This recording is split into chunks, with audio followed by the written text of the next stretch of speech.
Theater LAMDA MACHIN TUMKHATLAKLIBA Victor Thoudam'S placing MALEM PHAMBAKTHAK UTNABA HAIRAKLABASU SHEL THUM PHATTABANA MARAM OIRAGA MAPAN CHATPA THOUNA Victor LEIHODRI HIRAMASAGA MARI LENANA AKHOKA Theater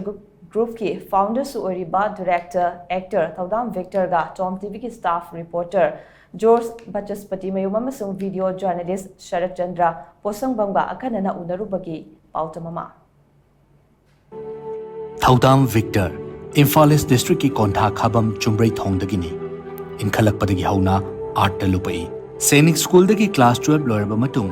Delhi university की Ramjas college द graduate तमलिंगै मतमदरी महाकना theatre द खोंग थांगजनिंगबगी इथिल अमा कन्ना फॉरखिबसि मणिपुर अमसुंग दिल्ली की खेनबसिंग मरु ओइना कल्चर अमसुंग चौखटपगी थाकसिंग करिगुम पांबय अमा नत्रगा अमना फोंदोकनिंगि चेरकदुदा महाकी कॉलेज की ममानबसिंग लोइनना माइम ग्रुप अमसु लिंखतखि पोकपदगी आर्ट की टॉप टॉप गुन्नमा यावरई हाइबसी महाकी प्लेना बेस्ट माइम प्ले ताखिबदुना अदुमक्ताई तुंगदा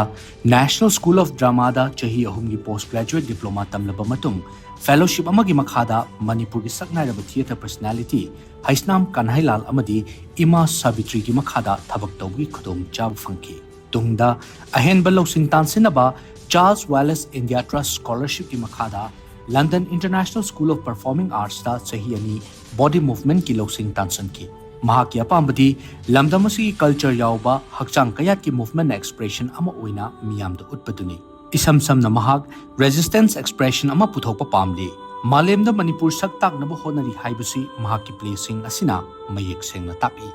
आर्ट की लमदा मचिन यामना तुमखलकलिबा थौदाम विक्टर ना हाई इरमदा मसिगी टॉप टॉप कल्चर असी मालेमगी मियाम मांगदा पुथोकनिंगबदगी आर्ट की लमदा खोंग थांगजिलकपनी हकचांग की मूवमेंट ना वारी लीदुना अतोपसिंगदा उत्पंगमनबा थिएटर तौबनी हाइना महाकना फोंदोखि थौदाम विक्टर की अखोका हाइबा वहाई असि तांखुलगी अरिबा वहाई अमनी वहाई असि वाहनथोकना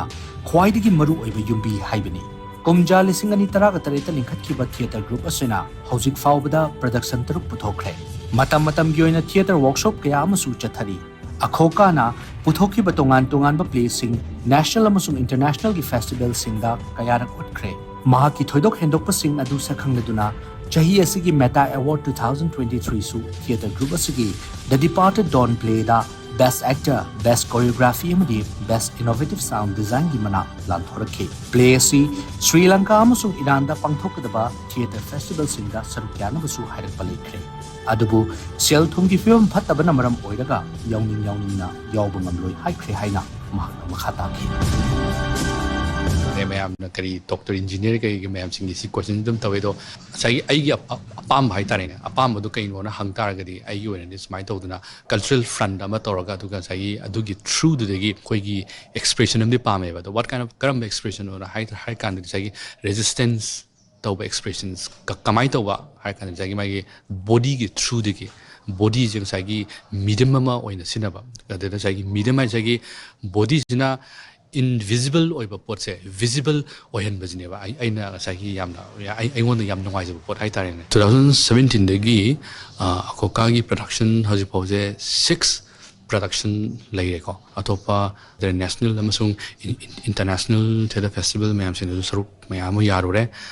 Kathmandu da su saruk yarure adagi side laiba koigi atopa national gi theater festivals mayam sin da su saruk mayama yarure adagi khantak ki sai dai tare na koigi March ki meta theater festival da 400 plays ki entry lakpagi manung da 10 plays khangat pada akoka gi koigi recent magi handak ta putokiba magi the departed dawn haiba play si ki production ji 10 base 10 play manung da खलकी अदु खलकपगी मतुंगिना कोइना साई META theatre festival से New Delhi दा हंदकी 2023 मार्च की लास्ट वीक दा पांगथोकी अदु कोइना पार्टिसिपेट तौरी अदु पार्टिसिपेट तौरु मतुंगदा मसाई याम लाइब फबदगी कोइदि साई 3 अवार्ड्स फंकी द बेस्ट एक्टर ने अदगी बेस्ट कोरियोग्राफी ने अदु बेस्ट इनोवेटिव साउंड डिजाइन ने द डिपार्टेड डॉन प्ले अमदी हौजिक लमदमसिद थोकलिबे इरांगसी महौसागी फिल्मदा हंजलहनिंबगी मतंगदा पल्लदुना महाकना मखाताना हाई प्ले असि लॉर्ड संपास हाइबा भूतनेस रिफ्यूजी सिंगदा युमहम ओइरगा सागतपनी प्ले असिगा युमगा अदुक्की मतिक मरी लेना हली युम हाइबसी मियोइबगी ततना थानबा याद्रबा यामना सेंगलबा मफम अमसुनी ꯌꯨꯝꯒꯤ ꯃꯔꯨꯑꯣꯏꯕꯁꯤꯡ ꯑꯗꯨ ꯄ꯭ꯂꯦ ꯑꯁꯤꯅ ꯎꯠꯅꯕ ꯍꯣꯠꯅꯔꯤ ꯍꯧꯖꯤꯛ ꯂꯝꯗꯝ ꯑꯁꯤꯗ ꯊꯣꯛꯂꯤꯕ ꯏꯔꯥꯡ ꯑꯁꯤꯒ ꯄ꯭ꯂꯦ ꯑꯁꯤꯒ ꯌꯥꯝꯅ ꯃꯔꯤ ꯂꯩꯅꯒꯅꯤ ꯈꯜꯂꯤ ꯏꯔꯥꯡ ꯑꯁꯤ ꯑꯊꯨꯕ ꯃꯇꯝꯗ ꯃꯍꯧꯁꯥꯒꯤ ꯄꯨꯟꯁꯤꯗ ꯍꯟꯖꯤꯜꯂꯛꯅꯕ ꯄꯨꯝꯅꯃꯛꯅ ꯍꯣꯠꯅꯃꯤꯟꯅꯁꯤ ꯍꯥꯏꯅꯁꯨ ꯃꯍꯥꯛꯅ ꯃꯈꯥ ꯇꯥꯈꯤ home haibje akhoi every asagi people mayam singi haitare ne any ethnic kano oigara am oigara ad home jam ti maru oiba kano omne home jidane ba khoi loina mun depend thori jade home leraga di then aigi masagi aduda aigi friends aigi history aigi stories aigi moments ma ko aigi belongings aigi karai da hena kano oige home gi mafam duda attachment oige haiba dum mayama thuragadune hayo por mayam sukang khanghodana just within some few seconds la loina thuai kharaga aduga sagi don je sagi nongalak pa je sagi yum du degi uba ngamdana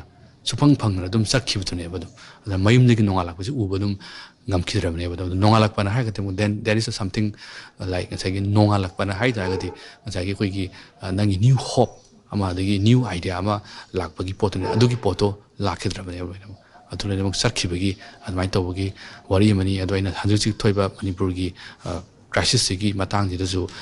the deported don je sagi victims mayam sing hai tare ne sagi thoiba mayam sing da moi ga yamna mari leina gadrana admaina khanjai the deported dons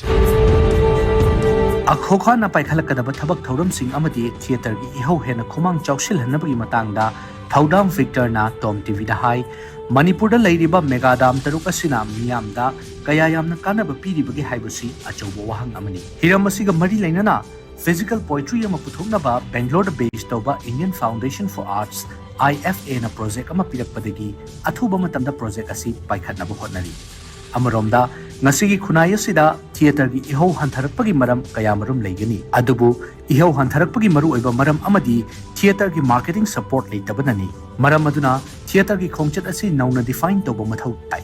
malem gi tongan balaibak singa theater gi ihau khumang chawsina chatpa ngamlaga aikhoina kari gi ngamdribano haibasi khanthaba changi hainasu mahakna makhatana phungdokhi world gi theater trainer hajik kamai tawri koi samna amtam aina sum mingoina sum panjage atoba hajik UK da leba koi theater group koi theater company pa mayam ni TV 8 ke lei complicity kai lei the moi mayam singina moi gi mayam singina dum whole kan haitare year moina tour tonga maga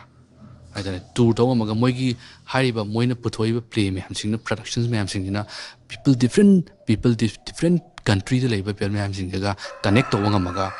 akoina ke da we connect tonga ngamdrino habi question ma'am ni khoi site na jo hangjabra hangdaba yadabra haina ainu khanjai ba nu aduna form ne kai hong kani khoina theater je device kai device sinani ko adagi language ma kamaina puthokani adaga mayam connection tawba yaba mayama adagi hana laremi ba khoi gi form je traditional forms mayam sing je se da khoina kai hapsan ba yai atoba sagi henamu inclusive oina ba henamu multi disciplinary oina ba haiba pot nam ji khoi hangda yadaba pot amani ana admaina aina khanjai badana si myam jing gi wakhulon ji lerga then plus state intervention jawraga market ki support system ama semkola gadi kaidawagi aitane kaidawagi theater kaidawagi cannot tawroiduno